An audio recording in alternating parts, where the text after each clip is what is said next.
Shalom, selamat pagi bagi kita semua. Berjumpa lagi bersama saya, Pendeta Jandrio Fernando Siagian, dalam channel YouTube Amang Pendeta Mangatur Manurung. Saya yakin bahwa saudara dan saya dalam keadaan sehat dan dalam perlindungan Tuhan. Oleh karena itu, marilah kita memulai hari ini dengan terlebih dahulu merenungkan kebenaran firman Tuhan. Firman Tuhan pada hari ini tertulis dalam Yesaya 45 ayat 22. Demikian pembacaan firman Tuhan. Berpalinglah kepadaku dan biarkanlah dirimu diselamatkan, hai ujung-ujung bumi. Sebab akulah Allah dan tidak ada yang lain. Demikian pembacaan firman Tuhan.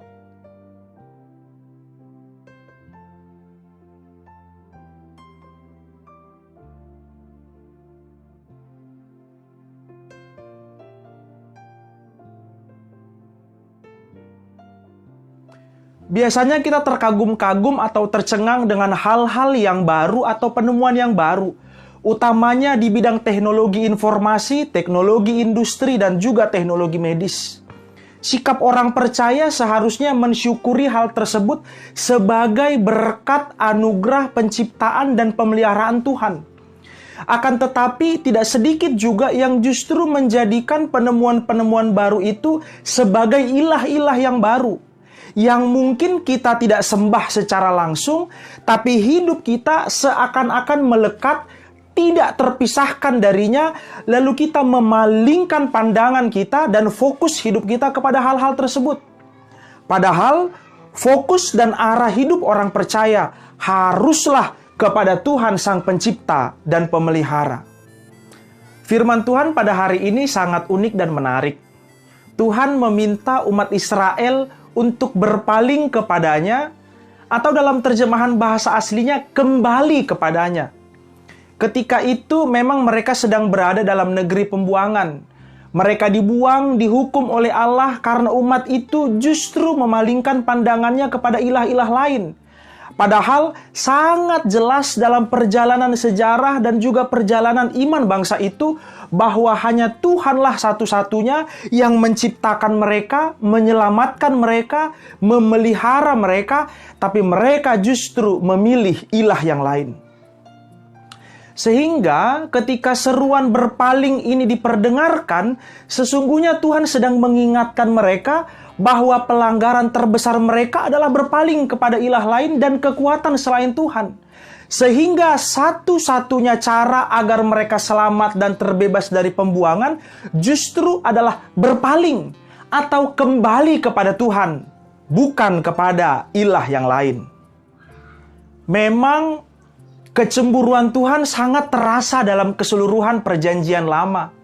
Mari kita ingat ke-10 perintah Tuhan dalam Keluaran 20. Di ayat 5 dikatakan, jangan sujud menyembah kepadanya atau beribadah kepadanya, sebab aku Tuhan Allahmu adalah Allah yang cemburu.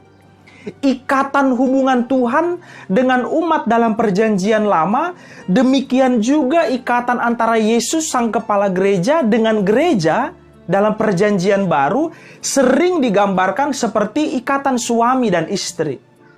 Bukankah demikian dalam kehidupan sehari-hari? Kedamaian dan kehancuran rumah tangga justru diawali dari persoalan berpaling atau persoalan kepada siapa si suami memandang, kepada siapa istri memandang. Bila suami istri saling memandang satu sama lain, maka rumah tangganya berdamai. Tapi bila ada laki-laki atau perempuan lain yang dipandang, disitulah awal dari kehancuran rumah tangga tersebut. Mari kita ingat kisah Yesus dan Petrus yang berjalan di atas air.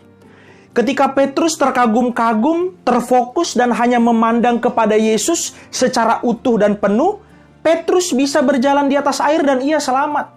Tetapi ketika fokus Petrus berubah, ketika ia memalingkan arah hidupnya, ketika itu justru dengan merasakan tiupan angin, maka ia tenggelam. Saudara-saudara yang terkasih dalam nama Tuhan kita Yesus Kristus, dunia di mana kita berada saat ini memang menawarkan kesenangan dan pergumulan. Tapi fokus dan arah hidup orang percaya hanyalah kepada Tuhan dan kuasa-Nya yang menyelamatkan. Pergumulan kita memang besar, tapi lihatlah bahwa Tuhan kita lebih besar dan berkuasa.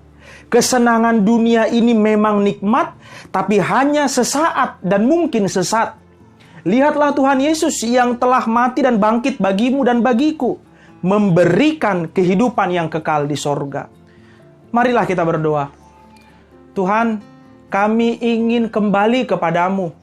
Kami ingin mengarahkan dan memfokuskan segala hidup kami hanya kepadamu.